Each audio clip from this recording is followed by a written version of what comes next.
Жогорку кеңештин төрагасы Нурланбек Шакиевдин демилгеси менен транспорт, коммуникациялар, архитектура жана курулуш боюнча комитет Кыргыз Республикасында санариптештирүүнү өнүктүрүүдөгү Жогорку кеңештин ролу темасындагы форум өткөрүүдө.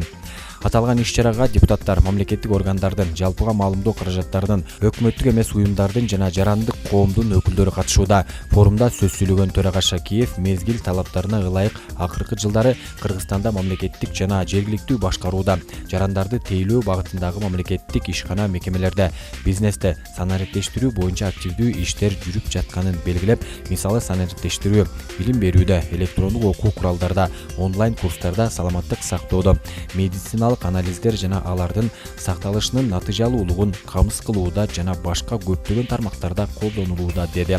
Муну менен катар төрага Жогорку кеңешти санариптештирүүнүн негизги максаты иштин ачыктыгын жана натыйжалуулугун жакшыртуу, ошондой эле Жогорку кеңештин иши менен байланышкан чечимдерди кабыл алуунун ылдамдыгын арттыруу болуп саналарын айтты.